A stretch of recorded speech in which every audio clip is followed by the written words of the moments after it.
13 वर्षाखालील विद्यार्थ्यांना तिकडे प्रवेश देता येणार नाही। इतर शाळांमध्ये जे शिक्षक बंधू भगिनी आता कार्यरत आहेत त्यांना कोचिंग क्लासेसमध्ये सहभाग घेता येणार नाही। शाळा महाविद्यालयाच्या आवारामध्ये हे कोचिंग क्लासेस चालवता येणार नाहीत। बऱ्याच ठिकाणी आपण पाहतो की फसव्या जाहिराती दिल्या जातात आणि मग अशा खोट्या फसव्या जाहिराती त्या ठिकाणी देता येणार नाहीत। एखाद्या पालकाला जर आपल्या विद्यार्थ्याला त्या क्लासेसमधनं विड्रॉल करायचं असेल, त्या विद्यार्थ्याला त्या क्लासेसमध्ये जायचं नसेल तर त्याच्या शुल्क परताव्याची पण तरतूद त्या ठिकाणी ठेवण्यात आलेली आहे। आणि साधारणपणे ज्या काही भौतिक सुविधा असतात, एका विद्यार्थ्याच्यासाठी साधारणपणे 1 स्क्वेअर मीटर अशा पद्धतीची जागा त्या क्लासेसची तिकडे अपेक्षित आहे। आणि मग इतरही टॉयलेट असेल, इतरही ज्या काही सुविधा लागतात त्या सुविधा पण त्या ठिकाणी असल्या पाहिजेत। विद्यार्थ्यांच्या सुरक्षेच्या संदर्भामध्ये त्या ठिकाणी उपाययोजना असली पाहिजेत। आणि साधारणपणे दिवसभरातनं 5 तास हे क्लासेस होऊ शकतील। त्यातल्या त्यात जसं मी बोललो की शाळेच्या आवारात परिसरात ते नको, तर शाळेच्या वेळेत पण ते असायला नको। त्याच्यासोबतच जर कोणी या आता आणखी जनतेतनं जे काही सूचना येतील त्यांचं मनोगत येईल आणि सभागृहामध्ये हा कायदा अंतिम केल्याच्या नंतर जे कोण या उल्लंघन करेल, काही लहान बाबींचं उल्लंघन केलं तर साधारणपणे 1 लाखाच्या पासून तर 5 लाखाच्या पर्यंत दंडाची आकारणी तिकडे केली जाईल। परत जर अशाच पद्धतीचं उल्लंघन केलंय सूचना केल्याच्या नंतरही तर 5 लाख ते 10 लाखाच्या पर्यंत दंडाचे प्रावधान तिकडे ठेवलेलं आहे। आणि काही गंभीर बाबींचं जर तिकडे काही घटना घडली तर 50 लाखाच्या पर्यंतची दंडाची तरतूद त्या ठिकाणी करण्यात आलेली आहे।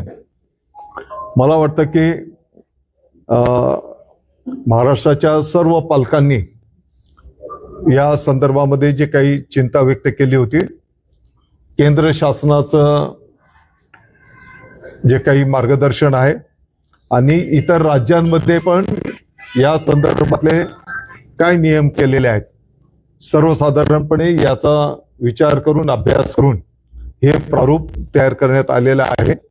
आणि या माध्यमातून मी महाराष्ट्राच्या नागरिकांना पण विनंती आवाहन करेन की आपल्याही काही या संदर्भातल्या सूचना असतील तर त्या आपण या कायद्याच्या संदर्भातल्या ठेवाव्यात। दादा, प्रामुख्याने याच्यामध्ये लखनौची जी दुर्घटना घडली होती त्यानंतर याबाबतची जोरदार चर्चा झाली। 9 वर्ष जवळपास हे जे विधेयक होतं हे लाल किल्लीमध्ये अडकलेलं होतं। तत्कालीन शिक्षण मंत्र्यांनी याबाबतची मसुदा समिती स्थापन केलेली होती, त्याबाबतचं अंतिमता झालं होतं आणि लागलीच जे अधिवेशन येणार त्यावेळेला ते मंजूरही केलं जाणार होतं। 9 वर्ष शासन पातळीवर हे सगळं का नेमकं म्हणून रखडून राहिलं? मला वाटतं की मागच्या 1 वर्षभराच्या पासून या विषयावर विभागाचे अधिकारीगण त्यांनी अभ्यास केलेला आहे। जसं मी आता बोललो की केंद्र शासनाचेही मार्गदर्शन आणि इतर राज्यांमध्ये पण जिथे जिथे या संदर्भातले काही नियम प्रस्थापित केलेले आहेत तर त्या सर्व गोष्टींचा एक गोषवारा करून हे प्रावधान त्या ठिकाणी करण्यात आलेलं आहे। पण नेमकं अडून का राहिलेलं होतं 9 वर्ष जवळपास? त्यावेळेला खरं म्हणजे 2000 आणि नाही, 2001 पाठीमागच्या काळातलं तर मला खूपशी जास्त माहिती नाही, परंतु मागच्या काही अधिवेशनमध्ये आणि आपण पाहतो की काही ज्या घटना झालेल्या आहेत आणि त्या पार्श्वभूमीवर आता हा अतिशय महत्वाची बाब आपल्या पालकांच्या हिताच्या दृष्टिकोनातून आणि विद्यार्थ्यांच्या हिताच्या दृष्टिकोनातून आणि म्हणून हे प्रारूप त्या ठिकाणी ठेवण्यात आलेलं आहे आणि शासनाचा मानस आहे की येणाऱ्या अधिवेशनमध्ये दोन्ही सभागृहांमध्ये चर्चा करून हा कायदा आपल्याला पारित करायचा आहे. दादा, काही क्लासेस थेट कॉलेजशी टायप करतात, विद्यार्थी कॉलेजमध्ये जातच नाही, ते फक्त क्लासमध्ये शिक्षण घेतात, याबाबत त्याच्यात काही उल्लेखच नाही. जे असं करतील कदाचित त्या शाळेंची म्हणजे त्याच्यामध्ये ऑलरेडी शाळेंची पण मान्यता रद्द केली जाईल. जर शाळा आपण जसं म्हटलंय की बऱ्याच ठिकाणी आपण पाहतो की त्यातल्या त्यात 11वी 12वी याच्यामध्ये विद्यार्थी एका कॉलेजमध्ये प्रवेश तिकडे घेतात आणि मोठ्या प्रमाणात क्लासेसमध्येच त्यांची उपस्थिती असते आणि म्हणून पालकांना कॉलेजची फी भरावी लागते आणि इकडे क्लासेसची पण फी भरावी लागते. शासन म्हणून म्हणाल तर त्या कॉलेजच्या जो काही स्टाफ असेल, जे अनुदानित असतील, शासनाचे असतील, तर तिथला वेतन बाकीच्या ज्या काही बाबी आहेत त्या ऑलरेडी शासनाला त्या पण कराव्या लागतात आणि म्हणून या सर्व गोष्टींचा विचार याच्यामध्ये करण्यात आलेला आहे. क्लास चालकांकडून जी अमर्याद फी आकारली जाते, लाख रुपये 10 लाख रुपयापर्यंत फी असते, तर यावर काही मर्यादा आहेत? त्याच्यावर सुद्धा आता जेव्हा सभागृहामध्ये चर्चा होईल तर मला वाटतं की साधारणपणे फी पण काय असली पाहिजे या सर्व सूचना त्या ठिकाणी आपले सर्व सन्माननीय लोकप्रतिनिधी ठेवतील, त्याप्रमाणे त्याचा निर्णय केला जाईल. शाळा आणि ज्युनियर कॉलेजमधले प्राध्यापक किंवा शिक्षक स्वतः बाहेर क्लासेस घेतात आणि नंतर तेच पेपर कुठेतरी म्हणजे लीक करतात, पेपरचे प्रश्न लीक करतात, असे अनुभव अनेकांचे आहेत. तर याबद्दल आपण कोचिंग क्लासेस सोबत या शिक्षकांवर पण काही निर्बंध आणणार? मला वाटतं की मी प्रारूपमध्ये माहिती देत असताना सांगितलं की जे ऑलरेडी शिक्षक प्राध्यापक ऑलरेडी कार्यरत आहेत तर ते क्लासेसमध्ये भाग घेऊ शकणार नाही. आणि याच्यामध्ये ज्या घरगुती पद्धतीने शिकवले देतात, अनेक महिला असतात त्या गल्लीमध्ये किंवा आपल्या घरातच अशा स्वरूपानं अनेकदा क्लासेस चालवत असतात, त्यांचा आणि यांचा ताळमेळ कसा बसवणार? मोठे क्लासेसच्या दृष्टीने हे सगळं विधेयक दिसतंय, मात्र घरगुती पद्धती मला वाटतं की मी माहिती देताना सांगितलं की किमान 25च्या पुढची विद्यार्थी संख्या आत्ताच्या घडीला जे काही इतर राज्यांमध्ये किंवा आपल्याला केंद्र शासनाचे जे काही मार्गदर्शन आहे आणि फी घेऊन जिथे हे क्लासेस घेतले जातात, आता घरामध्ये जरी घेत असतील आणि तिथे जर लहान आता हे पण मी माहिती दिली की किमान 13 वर्षाच्या पुढीलच विद्यार्थी तिकडे अपेक्षित आहेत आणि म्हणून सभागृहामध्ये जसं आता आपण काही प्रश्न ठेवत आहेत तर सभागृहामध्ये या संदर्भामध्ये आणखी सविस्तर चर्चा त्या ठिकाणी होईल.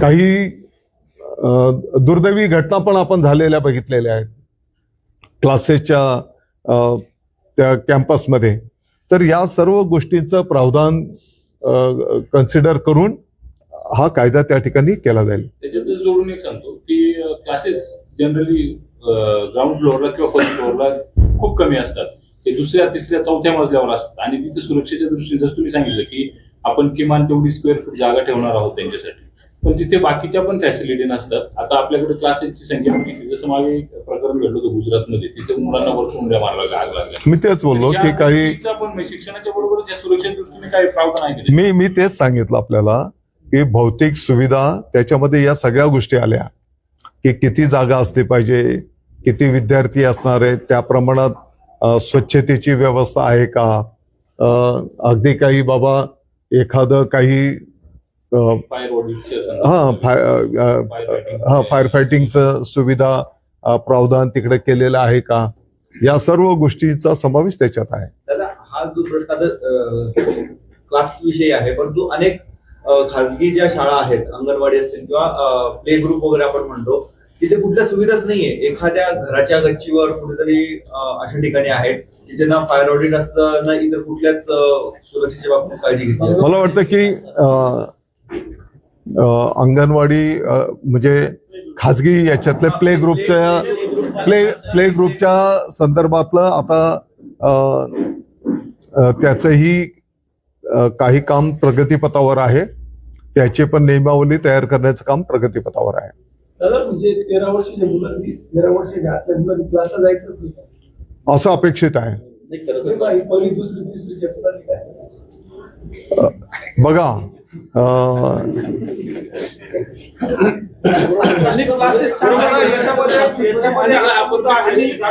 पासून म्हणजे अंगणवाडी पासून एकीकडे अंगणवाडीत मुलं जातात आणि सायमल्टेनियसली जो अंगणवाडीत जाणारा मुलगा आहे तो घराच्या शेजारी ट्युशन असले की त्याच्यामध्ये जातो. तो हार्डली त्याचं वय असं 4 वर्ष. बघा आता पहिलीच्या खालचे जे वर्ग आहेत ते पण येणाऱ्या काळामध्ये जिथे आता पहिलीपासूनची शाळा आहे त्याला ते जोडले जाणार आहेत की जेणेकरून लहान बाळांमध्ये अनुकरण आणि ग्रास्पिंग हे एक म्हणजे जेवढे विद्यार्थी असले तर ते त्यांचं अनुकरण करत असतात. आणि म्हणून जिथे पहिलीपासूनची शाळा आहे तर तिथे जर आपण बालवाडी ज्या काही बालवाटिका आहेत ते जर तिकडे ठेवले तर त्यांना शब्दांची ओळख, अंकगणित हे लवकर ग्रास्पिंग होत आहे. शाळांचा मुद्दा असा आहे की ज्या वेळेला शाळेमध्ये चांगलं शिकवलं जात नाही म्हणून क्लास लावले जातात. जडणघडणीच्या काळामध्ये साधारणपणे लहान वयामध्येच हे सगळं केलं जात असताना 13 वर्ष आपण म्हटलात त्यावेळेला अनेक ठिकाणी मोठी अडचण निर्माण होऊ शकते. नाही, मला वाटतं की लहान बाळांच्या मानसिकतेचा विचार करून हे फक्त महाराष्ट्रच आपण करतो आहोत अशातला भाग नाहीये. इतर राज्यांनी पण जे काही प्रारूप केलेलं आहे ते पण आपण सरासरी ती घेतलेली आहे. शेवटी त्यांचं जे काही वय आहे त्यांचे शाळेमध्ये पण ऑलरेडी त्यांचा जो काही वेळ जातो त्याच्यामध्ये त्यांना शिक्षण मिळत असते. त्याच्यानंतर घरी आल्याच्या नंतर आपण पण त्यांचा घरी सराव करूनच घेतो. त्यातल्या त्यात मेजॉरिटी संख्येने हा 11वी 12वीच्या संदर्भामध्ये जी मोठ्या प्रमाणात पालकांच्या तक्रारी असतात तिथे जास्त प्रभावीपणे आपल्याला या विषयावर काम करावं लागेल. दादा हा शैक्षणिक पेक्षा सामाजिक इश्यू जास्त होईल 13 वर्षाच्या खाली, कारण जे मुलं 13 वर्षाच्या खाली ते आई वडील दोघे नोकरी करतायत, त्यांना मुलांकडे बघायला वेळ नाहीये, शाळेमध्ये तेवढ्या दर्जाचं शिक्षण हे दिलं जात नाही. आणि मग नाही बघा, ज्यावेळेस परीक्षा झाल्यानंतर पॅरेंट टीचर मिटिंगला हे पालक जातात तर त्यांना सांगितलं जातं की तुमच्या मुलाची प्रगती चांगली नाहीये, तुम्हाला एक वर्गातून काढून घ्यावं लागेल, तुम्ही काहीतरी व्यवस्था करा. अशा काय करा? नाही ऐका, हे आपण क्लासेसच्या संदर्भात बोलतो आहोत. बरोबर आहे. हा, ऑलरेडी शाळा आहेतच ना आपल्या. आणि एका वर्गात 3-3, 4-4 तुकड्या भरवल्या जातात. शिक्षकांची संख्या देखील तेवढीच कमी आहे, म्हणून त्यांना पर्याय म्हणून क्लास असतो. जिथपर्यंत शासकीय शाळा आहेत किंवा अनुदानित शाळा आहेत याच येणाऱ्या महिन्याभरामध्ये साधारणतः 30,000 शिक्षकांची भरती होते आहे. साधारणपणे 4 ते 5,000 शिक्षकेतर कर्मचाऱ्यांची भरती होते आहे. जेवढी पटसंख्या आहे त्या प्रमाणात शिक्षक त्या ठिकाणी उपलब्ध होणार आहेत. शिक्षकांच्यामुळे म्हणजे ज्ञानदानाचं काम थांबणार नाही.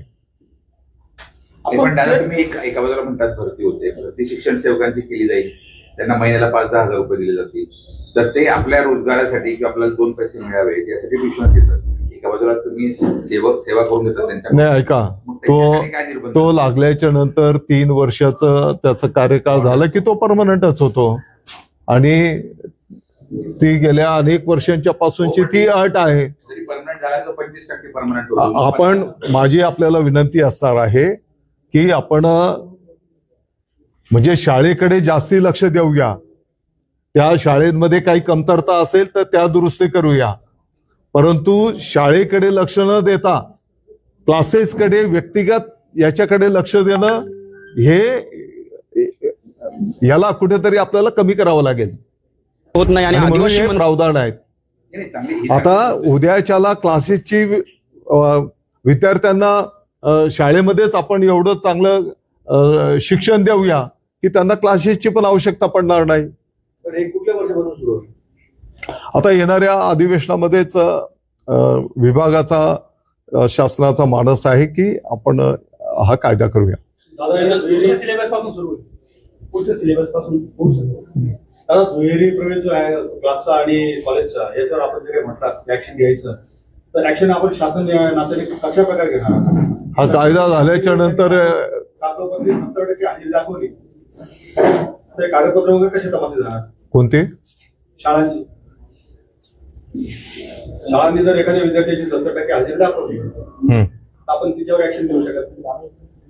पण तो विद्यार्थी क्लासला जातोय, खाजगी क्लासला. मी तेच तर बोललो ना की म्हणून वेळेचं प्रावधान आपण ठेवतो आहोत. शाळेच्या वेळेमध्ये क्लासेस चालवता येणार नाहीत.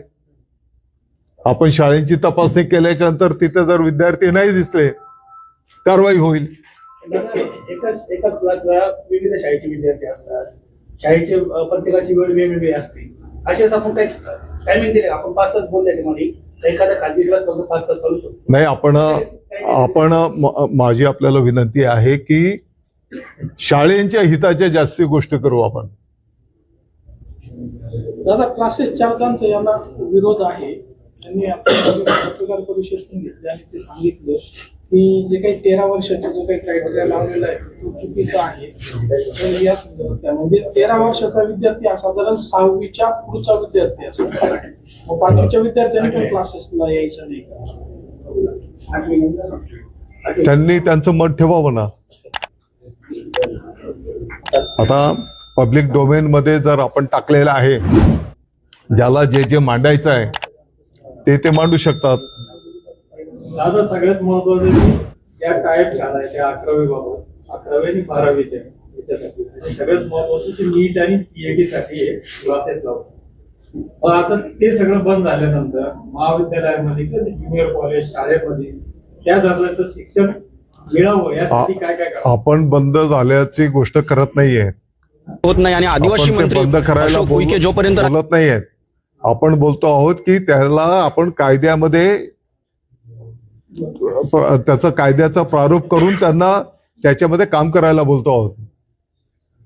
दादा आपण दादा 13 आणि याच्याकरताच नाही, आपली गुणवत्ता वाढवणं हे तर आपली जबाबदारीच आहे. ते काही क्लासेसवर अवलंबूनच ते काम करणं काही अपेक्षित नाही आहे.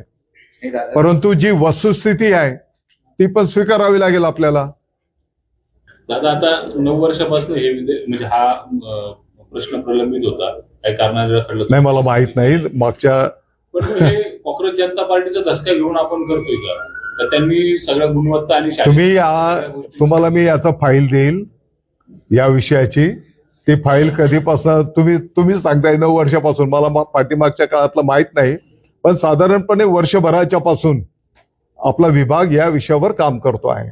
शाळांच्या तपासणीचा जो म्हणजे शाळांच्या आपण जे तपासणा करतोय त्याची गुणवत्ता तपासतोय, त्याच्याबरोबर त्या भौतिक सुविधा तपासतोय, हे सगळं त्याच अनुषंगाने होते. अरे आपण मागे 1-1.5 वर्षापूर्वीपासून आपण सगळेजण करतोच आहोत ना. हे आपण गेलेलो नाही शाळेमध्ये, तुम्ही आपण सगळे सोबत गेलेलो आहोत. प्रश्न मुळात असा आहे की तुमचं जे कार्यक्षेत्र आहे ते पूर्व प्राथमिक पासून 12वी पर्यंतच आहे. 1ली ते 12वी.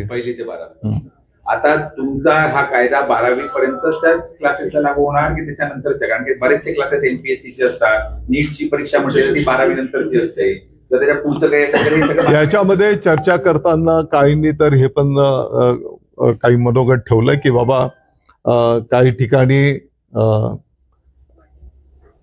पोलीस भरती, इतर भरतीच्याही संदर्भात मला वाटतं की आता हा जो विषय आहे हा वरिष्ठ महाविद्यालयांचा, तर त्या विभागाशी आम्ही संवाद करू. दादा, हा 13 वर्षाच्या खालील आपण जो निर्णय घेत आहोत, तर कुठल्या राज्याचा आपण अभ्यास केला आणि कुठल्या कुठल्या राज्यामध्ये असं आहे त्याचं माहिती देऊ तुम्हाला. सर्व शाळांचे महाविद्यालयांचे विद्यार्थी सर्व मोठ्या संख्येने खाजगी क्लासेस मध्ये जातात, पण मग ते का जातात किंवा त्या शाळेचे व्यवस्थित शिकवलं जात नाही, ती शाळा अनुदान पण घेते, ग्रँट मिळतात, प्राध्यापक भरती होते, त्यांच्या संदर्भात आपण काही ऍक्शन घेणार का? नाही, मला वाटतं की गुणवत्ता वाढ करणं हे तर आपले रुटीन जबाबदारीच आहे. आणि तुम्ही म्हणता ते बरोबर आहे. इकडे जर गुणवत्ता मिळाली तर कोण खाजगीकडे जाण्याचा डबल फी देण्याचा काही पालकांना हौसथोडी आहे. ते अनुदान घेतात, आपले सर्व सोयी सुविधा आपल्या घेतात, मग तरी ते बाहेर जातात. मग असेच अनुदान वगैरे आपण कमी करणार, की प्राध्यापकांची संख्या कमी करणार? ज्या शाळेमध्ये येणाऱ्या काळामध्ये जर बाबा विद्यार्थी नाही, प्रॅक्टिकल तिथे आणि रेकॉर्डवर शाळा आहे, विद्यार्थी क्लासेसमध्ये आहेत, अशा ठिकाणी कारवाई होईल. दादा, पण 5वीच्या आतील जे मुलं आहेत त्यांचं दप्तराचं जे वजन आहे त्यांच्या पाठीवर मोठ्या प्रमाणात आहे, तर त्याबाबत पण काही निर्णय होणार आहे का? मला वाटतं की पाठीमागच्या काळामध्ये म्हणजे मागच्या 2 वर्षापूर्वीच या संदर्भातलं भरपूर काम त्या ठिकाणी करण्यात आलं. मागच्या काळामध्ये काही पुस्तकांमध्ये कोरी पानं वगैरे पण होती, ती पण आपण त्या ठिकाणी कमी केली. आता नवीन मागच्या वर्षाच्या पासून अभ्यासक्रम पण त्या ठिकाणी बदललेला आहे. 1ली ते 5वीचा अभ्यासक्रम बदलण्यात आलेला आहे. येणाऱ्या काळामध्ये आणखी 2 वर्षामध्ये पूर्ण 12वी पर्यंतचा अभ्यासक्रम तज्ज्ञांच्या मार्गदर्शनाखाली आणि विद्यार्थ्यांच्या हिताचा त्या ठिकाणी ते काम प्रगतीपथावर आहे. ते पुस्तकं आपण जी बदलली, त्या पुस्तकामधली कोरी पानं जरी काढली, पण काय झालं की 3-4 विषय एकत्र केल्यामुळे त्या पुस्तकाची साईज मोठी झाली, त्यामुळे ते अजूनही नाही. कुठे कोण एकत्र केलं? बरेच म्हणजे आता आपल्या स्टेट बोर्डची तर ठीकच आहे, पण सीबीएसईचं तसंच आहे, आयसीआयसीचं तसंच आहे. नाही, मी आपल्या स्टेट बोर्डची गोष्ट करतोय. नाही, आपण एनईटीच्या अंतर्गत काय करतोय की आपण सीबीएसईच्या काही गोष्टी फॉलो करणार आहोत, आपण ते सगळं करणार आहोत. ऑलरेडी सीबीएसई मध्ये ते दप्तराचं ओझं अजून कमी झालेलं आहे, तर मग ते तसंच येणार का आपल्याला स्टेट बोर्डला? त्यांनाही सूचना करू.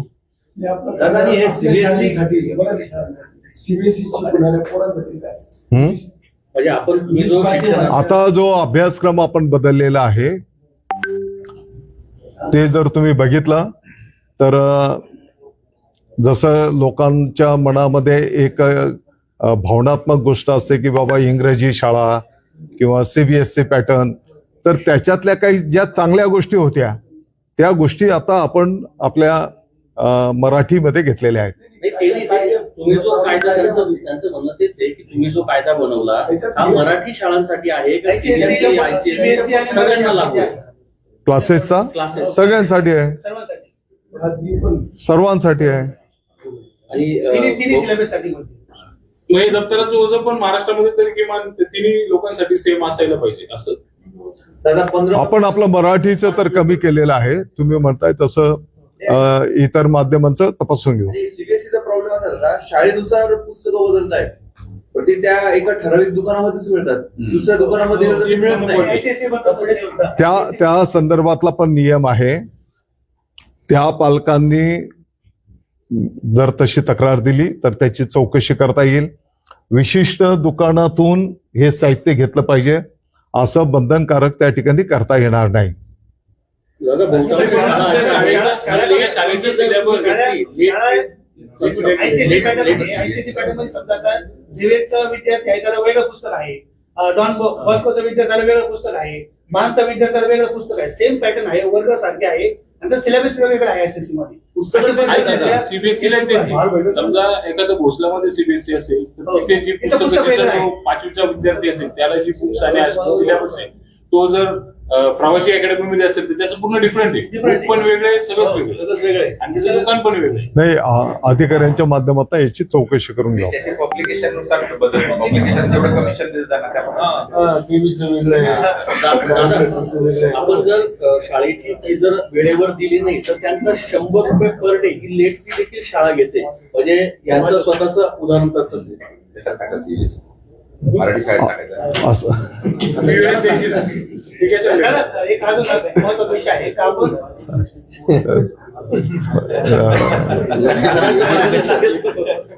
मी नाही बोलू शकत ना ते. दादा आपल्याला सरकार म्हणजे शाळेला निर्बंध आहे पहिलीपासून तर 10वी 12वी पर्यंत. परंतु बऱ्याच शाळांनी play group, junior KG, senior KG असे वर्ग सुरू केलेले आहे. आणि त्यांना जर काही प्रश्न विचारला गेला तर ते म्हणतात आम्ही शासनाच्या कोणत्या नियमात बसत नाही. आणि play group, junior KG, senior केजीच्या माध्यमातून ते म्हणजे फी घेतात, डोनेशन घेतात आणि फी वेगळी घेतात. असे प्रकार सुरू आहेत. तेच विद्यार्थी पुढे कंटिन्यू पहिलीपासून ते विद्यार्थी 10वी पर्यंत कंटिन्यू करतात. अशा परिस्थितीत आपण काही कारवाई करणार अशा लोकांना. तर बऱ्याच शाळांनी असे पालकांनी जर या संदर्भातली तक्रार दिली तर तात्काळ चौकशी करू, कारवाई करू. दादा मालेगाव दादा, सुमोटो काही पण नाही करू पुस्तकांमध्ये शकत. मेलोडी तट आहे. कारण समजा मेलोडी तट ऐका ना, ज्युनियर केजीच्या कोणत्या शाळेमध्ये कुठे ऍडमिशन घ्यायचं असेल ना तर शाळेची मनोबली त्या पालकाला त्रास होतो.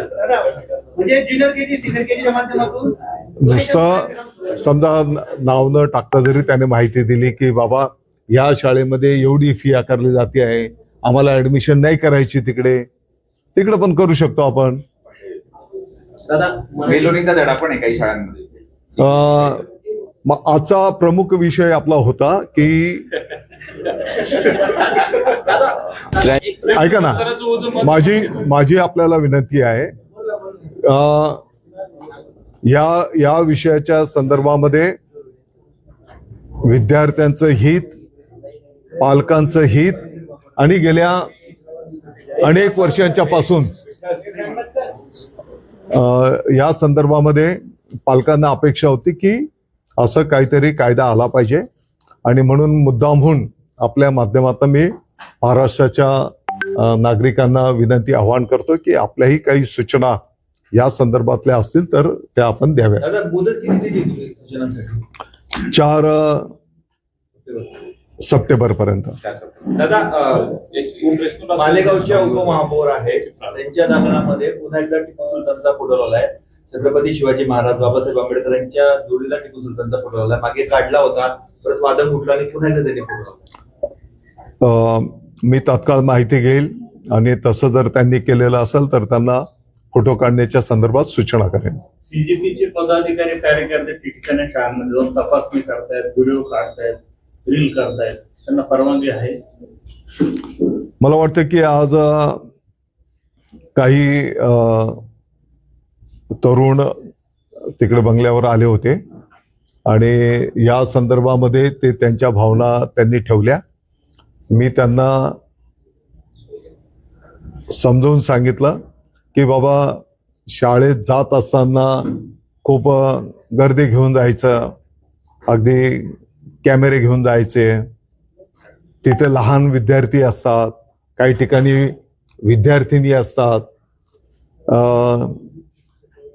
तुम्हाला काही ठिकाणी स्वच्छतागृह व्यवस्थित नाही किंवा शाळेची अवस्था व्यवस्थित नाही किंवा काही चांगल्या सूचना असल्या तर तुम्ही कळवा, त्याचं स्वागत आहे. परंतु काहीतरी मग जाणून बुजून, आता एका ठिकाणी त्या शाळेचेच विद्यार्थी होते परंतु असं त्याला जसं आरोपीच्या पिंजऱ्यात उभं करून असं दाखवलं गेलं की दुसऱ्या शाळेचे विद्यार्थी इकडे घेऊन बसवलेले आहेत आणि ते नंतर सिद्ध झालं की ते शाळेचेच विद्यार्थी होते. तर मी त्यांना सांगितलं की असं करणं योग्य नाही. राहिला विषय तर तुम्ही काही चांगल्या सूचना केल्या, तिथं शाळा व्यवस्थापन समिती आहे त्या गावाची, त्या भागाची. दादा आपल्या तालुक्यातच टोकडे गावाला माहितीच्या अधिकाराचे कार्य करतात. त्याने अनेक वेळा त्या शाळेबद्दल तक्रारी केल्या आणि अनेक वेळा म्हणजे अनेक वर्षापासून करतात. तिथून आपण सुरुवात करणार. माझी तुम्हाला विनंती आहे, टोकडे गावाची शाळा बघायला जाऊ आपण, जिल्हा परिषदची.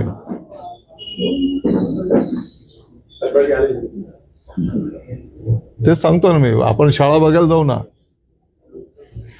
दादा, मंत्रालयामध्ये ज्या काही नियुक्त करण्यात मंत्र्यांकडे ज्या काही नियुक्त करण्यात आल्या आहेत त्या दुसऱ्या खात्यांमधून तात्पुरत्या स्वरूपात किंवा मौखिक स्वरूपामध्ये आदेश देऊन अधिकारी ठेवण्यात आले आहेत, बीए ठेवण्यात आले आहेत, तर त्यांचे सगळं नियुक्ती रद्द करण्याचे आदेश सरकारने दिले आणि 10 सप्टेंबर पर्यंत 15 सप्टेंबर पर्यंत हे सर्व लोकांना परत पाठवायचं आपल्या देशामध्ये.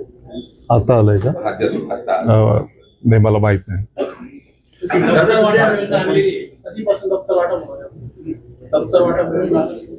बघा, दप्तरच्या संदर्भामध्ये खरं म्हणजे मागच्या वर्षालाच त्याचं प्रारूप आपण तयार केलं होतं आणि चालू वर्षाला शाळा सुरू होत असतानाच ते दप्तर देण्याचं नियोजन करण्यात आलेलं होतं. परंतु त्या दप्तराच्या संदर्भामध्ये काही न्यायालयीन बाबी झाल्या आणि त्याच्यामध्येच माझ्या माहितीप्रमाणे काही महिने त्याच्यात गेले, त्याच्यामुळे तो विषय थांबलेला आहे. अजूनपर्यंत जिल्हा परिषद शाळेला दुसऱ्या गणवेशाचं अनुदान वितरित झालेलं नाही, त्यामुळे अनेक ठिकाणी गणवेश वाटप प्रलंबित आहे आणि स्काउट गाईडचा गणवेश वाटप करण्यात आलेला आहे. पहिला एका गणवेशाचे पैसे शाळा सुरू होण्याच्या आधीच 15 दिवस 3 आठवडे त्या ठिकाणी वितरित करण्यात आलेले आणि जवळपास महाराष्ट्रामध्ये 90% जास्ती निधी त्या ठिकाणी वितरित करण्यात आलेला होता आणि त्याप्रमाणे गणवेश पण काही शाळा जर सोडल्या तर गणवेश खरेदी, कारण ते शाळा व्यवस्थापन समिती आणि मुख्याध्यापक त्यांच्या पातळीवरच ती होत असते आणि तो गणवेश सुद्धा क्वालिटीमध्ये घेतला पाहिजे. यासाठी चालू वर्षाला त्या जिल्ह्याचे जिल्हाधिकारी, मुख्य कार्यकारी अधिकारी, CO आणि पोलीस अधीक्षक यांच्या मार्गदर्शनाखाली ते गणवेश खरेदी करा असा शासन निर्णय पण त्या ठिकाणी काढण्यात आलेला होता. आता राहिला दुसऱ्या गणवेशाचा जो काही निधी आहे, मला वाटतं की आता 2-3 दिवसापूर्वीच तो निधी प्राप्त झालेला आहे आणि कदाचित तो शाळा व्यवस्थापन समिती आणि मुख्याध्यापकांना कदाचित वर्गही झाला असेल किंवा आता प्रोसेसमध्ये असेल. जिल्हा परिषदेने 4 ते 5 जणांना त्याबाबतच्या नोटीस सुद्धा बजावल्या होत्या, चांगल्या दर्जाचा गणवेश नव्हता म्हणून. हो, त्या जिथे गणवेश चांगला नाही त्याला लॅबमध्ये पाठवणं आणि लॅबचे रिपोर्ट आल्याच्या नंतर तिथे कारवाई करण्याच्या त्या परिपत्रकामध्येच त्या सूचना होत्या. काय बोला. पोषण आहारासंदर्भातला एक प्रश्न आहे. शाळांना असं सांगितलं गेलं की अन्न आणि औषध त्यांच्याकडून तुम्ही पोषण आहार शिजवण्यासाठी परवाना आणि नोंदणी बंधन करायचं. तर त्या शाळांचं असं मत आहे की आम्ही पुरवठादार नाही, धान्याचे कंत्राटदार नाही, आम्ही फक्त आलेला जो कच्चा माल आहे तो शिजवून मुलांना देतो, तर त्याचं आम्ही का त्याचं रजिस्ट्रेशन करायचं? ते जिल्हा परिषदेच्या शिक्षण विभागाने करायचं नाही. त्या संदर्भात तर मी माहिती घेईल, परंतु जो काही पोषण आहार आहे तो गुणवत्तापूर्ण क्वालिटीमध्ये असला पाहिजे अशा सूचना करण्यात आलेल्या आहेत. पण त्यांची मागणी आहे की हे तुम्ही झेडपी शिक्षण विभागाला सांगा आणि त्यांनी आम्हाला ते सर्टिफिकेट द्यावे, आम्ही ते दर्शनी भागात लावतो, तर ते त्याच्याबद्दल तुम्हाला काही आहे का? माझ्या मतानुसार त्या सर्टिफिकेट जेवढं महत्वाचं आहे त्याच्यापेक्षा प्रॅक्टिकल महत्वाचं आहे. म्हणजे तो पोषण आहार तेवढ्या क्वालिटीचा जाणं हे महत्वाचं आहे. शाळांच्या घोटाळ्यामध्ये शिक्षणाधिकारी सहकार्य करत नाही असं कोणाचं? 5 जिल्ह्यातल्या शिक्षणाधिकाऱ्यांना नाशिक पोलीस आयुक्तालयात बोलवण्यात आलं होतं आणि त्या शिक्षणाधिकाऱ्याची झाडाझडती घेण्यात आली.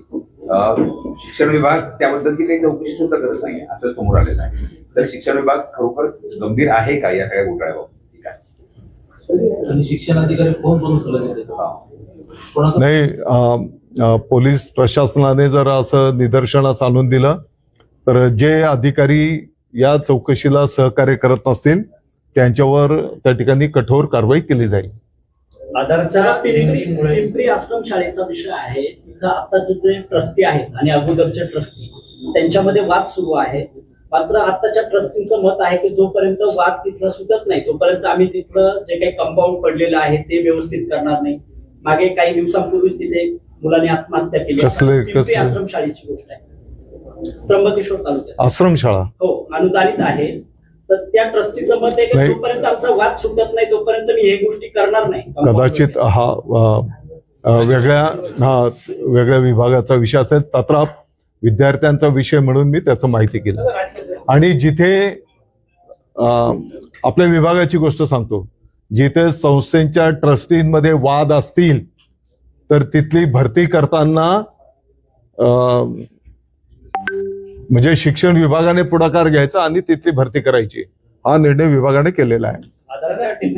आधारच्या टेक्निकल प्रॉब्लेममुळे अनेक विद्यार्थी हे शाळेत असताना देखील शिक्षकांचं समायोजन झालं आणि त्या विद्यार्थ्यांचा आधार सीडिंग होण्यासाठी लेट होत आहे. त्या ठिकाणी शाळेत विद्यार्थी असताना देखील शिक्षक नाही, काही ठिकाणी 1-2 विद्यार्थ्यांचा हा विषय, ही वस्तुस्थिती आहे. परंतु त्या तालुक्याचे तहसीलदारांना त्याचा सर्व खातरजमा करून घेणं तसे त्यांना अधिकार आहेत आणि त्या पद्धतीने तो विषय मार्गी लागू शकतो. दादा, खड्ड्यांनी आज 8वा बळी घेतलेला आहे नाशिकमध्ये. अंबड लिंक रोडवर एका व्यक्तीचा अपघात झालेला आहे. तो ट्रक खाली माझी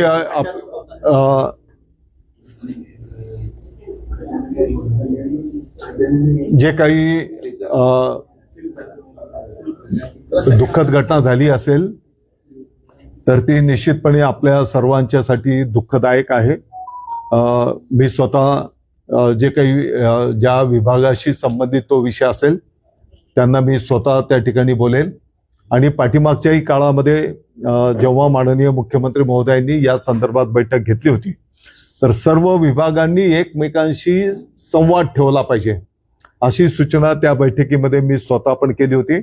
आणि मला वाटतं की समजा एखाद्या रस्त्याचं काम सुरू करायचं आहे तर दोन्ही डिपार्टमेंट जर एकत्र बसले, पोलीस प्रशासनाला पण जर सोबत घेतला तर मग काही कालावधी करता, भले 15 दिवस 3 आठवडे, जो काही कालावधी महिनाभर त्या रस्त्याच्या कामासाठी लागणारे, तोपर्यंत डायव्हर्शन असेल किंवा वन वे रस्ता करण्याचा विषय असेल, जर पोलीस प्रशासनाला पण जर आपण सोबत घेतलं तर त्या पद्धतीने तो विषय मार्गी लागू शकतो. आता हे ज्या रस्त्यावरचा खड्डा असेल तर त्या विभागाला मी स्वतः बोलेन. पण त्या दिवशी गिरीश भाऊंनी असं सांगितलं की कामं सुरू व्हायला आणि पूर्तीला जो वेळ येतो, कामं उशिरा सुरू झाली त्याच्यामुळे त्याची पूर्तीसाठी जो वेळ लागणार आहे तो आमच्याकडे कमी, म्हणून ऍट अ टाइम आम्ही शहरामध्ये किंवा सगळीकडे रस्ते सुरू केले, म्हणून डायव्हर्जन केली की सगळीकडे ट्रॅफिक येते. तुम्ही म्हणताय की तो 15 दिवस एकच रस्ता ठेवला तर डायव्हर्जनला दुसरीकडे पर्याय नसतो. तिसऱ्या रस्त्याचं काम चालू आहे, चौथ्या रस्त्याचं नाही, आता प्रत्येक ठिकाणी अशी केस असेल असं थोडी आहे. काही ठिकाणी ही सुविधा होऊ शकते. तुम्ही म्हणता तसंही 2 ठिकाणी असे पण असतील की दुसऱ्याही रस्त्याचं काम चालू असेल, होऊ शकतंय ना. परंतु आता शेवटी येणाऱ्या कुंभमेळ्याच्या पार्श्वभूमीवर आपल्याला ही कामं पण करायची आहेत. दादा, पण या कुंभमेळ्याच्या नियोजनामध्ये आपला फारसा सहभाग दिसत येते. केवळ भाजपचे मंत्री, भाजपचाच कुंभमेळा आहे अशी सध्या असं काही नाही. मी तुम्हाला आता सांगितलं की मुख्यमंत्री महोदयांनी बैठक घेतली, त्याच्यामध्ये जसं मी ही सूचना तुम्हाला सांगितली अशा आणखी 4 सूचना तिकडे ठेवलेल्या आहेत. नाशिकमध्ये आपलं कार्यालय गेल्या 5 महिन्यापासून बंद आहे. ठाकरे गटाचं कार्यालय दिवस रात्र सुरू आहे. आपल्याला खंत वाटत नाही? तुम्हाला आपलं कार्यालय दुसऱ्या जागेवर नेलेले ते कार्यालय माहित नाही. आता त्या कार्यालयात पुढची पत्रकार परिषद आपण तिकडे घेऊ. गर्जा हिंदुस्तान चॅनलला सबस्क्राईब करा आणि ताज्या घडामोडी जाणून घेण्यासाठी बेल आयकॉनवर प्रेस करा.